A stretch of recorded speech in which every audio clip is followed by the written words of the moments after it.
पिछले कुछ दिनों से हिमाचल प्रदेश के अंदर जिस प्रकार से का माहौल बना हुआ है, उससे ये लग रहा है कि माननीय मुख्यमंत्री जी खुद अराजकता का प्रतीक बन गए हैं।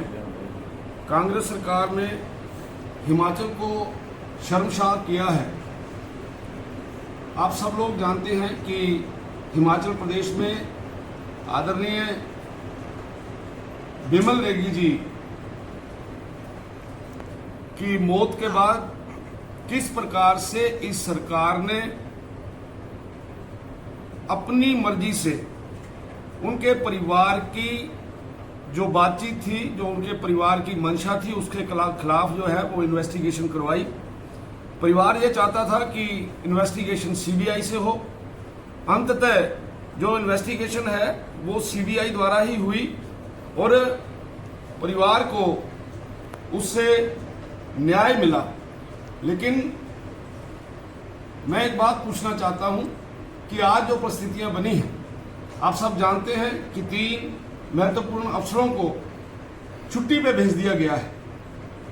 मैं पूछना चाहता हूं इस सरकार से कि अगर कोई गलती करता है तो क्या उसको छुट्टी पे भेजा जाता है, और अगर कोई ईमानदार अफसर जैसे श्री ओंकार शर्मा जी, जिन्होंने ईमानदारी के साथ काम किया, ओंकार शर्मा जी को भी छुट्टी पे भेज दिया गया।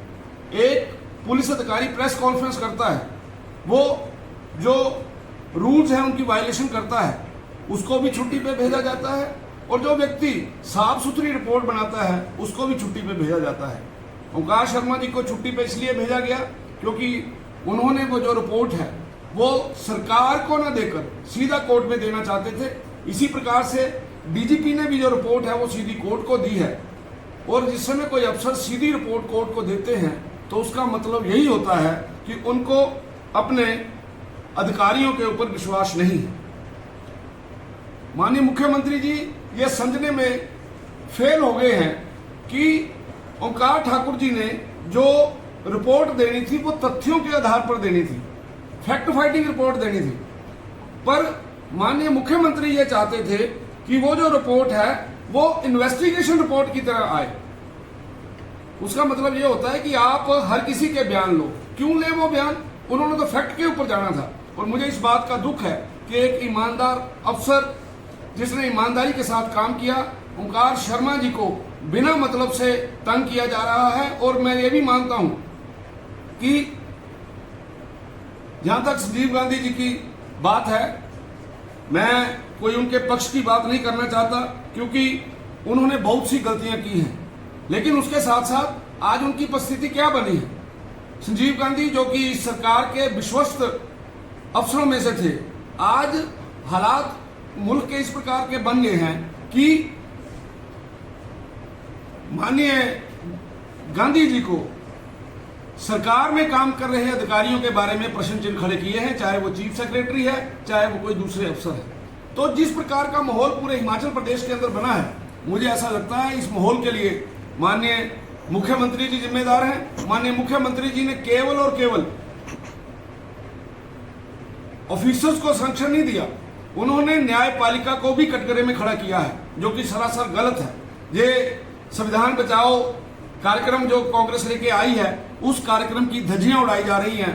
इसलिए मुझे ऐसा लगता है जिस प्रकार का वातावरण पूरे हिमाचल प्रदेश के अंदर बना है, जिस प्रकार की अराजकता आज हिमाचल प्रदेश के अंदर बनी है, माननीय मुख्यमंत्री जी को अपने पद से इस्तीफा देना चाहिए और जनता जनार्दन को जो है वो सच्चाई का पता लगना चाहिए। और मैं ये मानता हूं कि जब इस प्रकार का वातावरण बनता है तो सच्चाई की जीत होती है।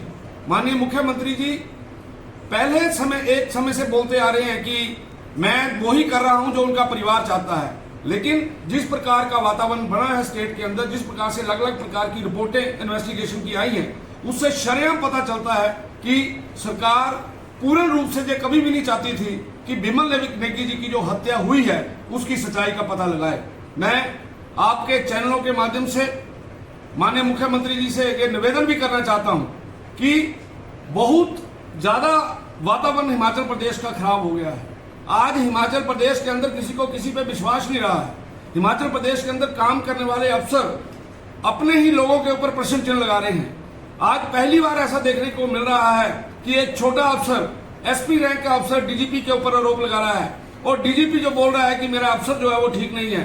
ये जो परिस्थितियां बनी हैं कि केवल उस समय बनती हैं जिस समय सत्ताधारी शासक कमजोर होता है, सत्ताधारी शासक को चीजों के बारे में ज्ञान नहीं होता है, तब ये सारे विषय आते हैं। इसलिए आपके चैनलों के माध्यम से मैं यही कहना चाहूंगा कि मुख्यमंत्री जितनी शीघ्र हो सकता है इस्तीफा देना चाहिए, ताकि आने वाले समय में जो सच्चाई है उसका पता लग सके।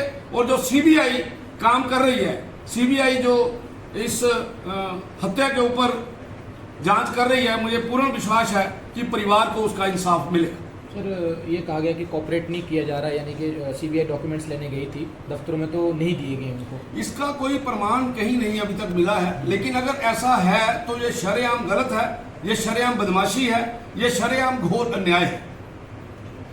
सुधीर शर्मा जो विधायक हैं भाजपा के तरफ से, उनके ऊपर क्यों आरोप लगाए जा रहे हैं? एसपी गांधी जी के बारे में मैं यही बोलना चाहता हूं, मुझे ऐसा लगता है कि उनकी ईगो कहीं ना कहीं हर्ट होती है। जब उनकी ईगो हर्ट होती है और जिस प्रकार की टिप्पणियां माननीय न्यायालय ने की हैं उनके बारे में, उन टिप्पणियों से बचने के लिए वो इस प्रकार का कृत्य करते हैं।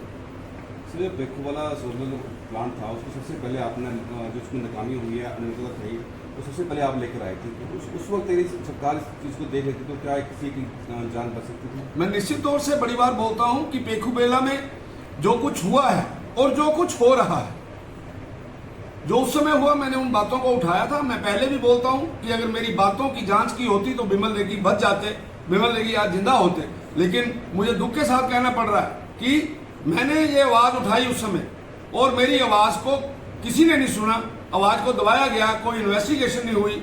आज यही कारण है कि इस प्रकार का वातावरण हिमाचल प्रदेश के अंदर खड़ा हुआ है। सिर्फ जो कार्रवाई हुई 3 अधिकारियों पे छुट्टी भेज दी गई, कार्रवाई एक छुट्टी भी भेजा गया, इसमें जो एक जो 2 अफसर और हैं जिनका नाम हरिकेश मीना और देशराज, वो नाम आ रहे हैं, उनको लेकर कोई कार्रवाई जो अभी तक नहीं हुई, क्योंकि उसमें सीधा नाम जो है वो लिया गया है परिवार वालों में। ऐसा है, वो इन्वेस्टिगेशन में आएंगे, सीबीआई उनको जेल के अंदर पहुंचाएगी, ऐसा मैं मानता हूं।